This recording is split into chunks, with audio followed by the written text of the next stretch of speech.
Hello everyone, this is Chris, and welcome back to the Nether. And welcome back to one of Minecraft's best updates they've added in a very long time, adding many new reasons to explore the Nether, new biomes, new structures, and even new mobs. And hey, that's what the video's titled. So yes, today I'm going to be listing off every great reason about every single new mob in the game, and all the reasons you should use them and when to use them and all that wonderful stuff. So yeah, let's not waste any time. Let's get into it. Well, what a place to start. Okay, so I might have given the Hoglin a bit of a bad rap before, but in honesty, after thinking about it for a couple weeks, these are actually some very useful mobs. First off, they're hostile to you. They can fight back. They have these massive tusks, which makes a really fun fight, if I'm honest. Like, you wander around the Nether and then you happen to run into these guys, and they will fight you. They will come after you no matter what. And they also give a reason to live and sustain yourself inside the Nether, because they drop pork chops and leather, two very essential things you need, like if you want to survive, like food and leather for bookshelves and all sorts of jazz like that. So Hoglins are very useful, and I am very sorry for bashing them before. Okay, but how do their kits hold up?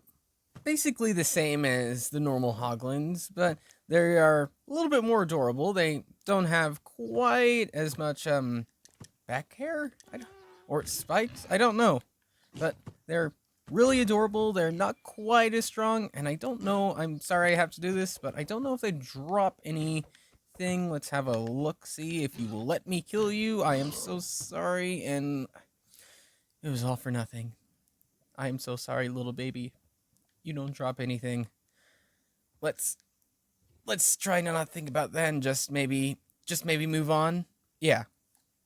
Oh boy, here we go again.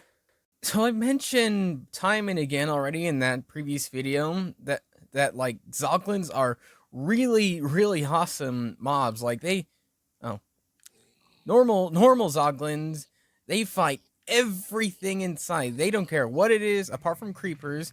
They go after everything. So making mob farms or things of that nature out of these guys, it's so possible and so easy. And you're a smart guy, not going in lava. You don't want to become a rotten burnt pork chops. But yeah, really amazing mom. I really love this, and I'm totally gonna make something out of it with this guy.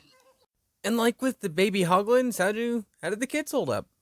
Like the adult Zoglins, except it can't fight quite as much. It's not quite as strong, but it's still a pretty neat little mob. You're a little neato mob. I just realized there is a lot of new pig related mobs in the game. So the piglins are sort of the anti villagers, as in they can trade with gold and things like that, but in some ways they can't really either. But for the most part, like, the traits they have are just so worthwhile and so totally worth it. And it's a little on the pricey side, if I'm honest, having to trade like a gold for you have no idea what for. But in exchange, I think it is totally worth it, getting your hands on some of these guys, getting some trades done, and even getting some ender pearls, which is nice. How many we get? 5. Okay. But yeah, totally awesome trades to get from these guys. And like with all the other new baby mobs, nothing too much to say about the baby guy. You're just really adorable. Wait, you're counting this guy too? I'm cheating a little bit with this one, but at the same time, it kind of technically counts as a new mob. The undead Zoglin, or Zoglin, what's it called? Zombified piglin. Yeah, again, it used to be, the pigmen, but the change into the piglin. But at the same time, like, I'm all for the new texture. It's a pretty neat texture, and as it had all its uses in the previous update with all the pigmen uses and such like that, you can make great gold farms out of it to trade with the piglins if we break out a sword really quick. Again, you can do all your normal things you did with the pigmen, just with a new coat of paint to say, just with a new look. And same goes for the little baby guy. And lastly, but not leastly, leastly, last but not least, let's just get into it. So the Striders are possibly one of the most interesting and probably useful mobs in the game, especially for early game players, because what you can do, you can saddle them up, hop on with a fungus on a stick, and just ride around lava lakes like this. And if you want to go faster, you just want to hit the left trigger or right click or whatever you have, and they will go much faster. Look at the speed this guy is going. And for early game players who don't have elytras, this is very useful to have. It's also noteworthy to say that this is the first non-hostile Nether mob I think we have seen in the game. So, in case you want a non-hostile mob and things like that, this is totally the mob for you.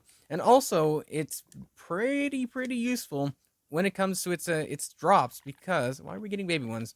Because if we sadly kill it, if you guys don't go in the lava, let's just get another one that's not a baby one. Stop giving me babies. If you sadly kill these beautiful beasts, you will get string. So another useful thing to have to sustain yourself inside the nether. So very useful mob. And they can also spawn with little baby guys on top, up to I believe 3 on top of them. So very useful, very adorably hideous creatures to get yourselves to get your hands onto. And yeah, I believe that's all the new mobs that have been added into the game, all their features, all the things that happen with them, and all sorts of stuff like that. So, which mob is your favorite? Which one are you most excited to get your hands onto when the update first comes out? Let me know in the comments. But other than that, that's pretty much all I have for you now. So, thanks for watching, and I will see you all later.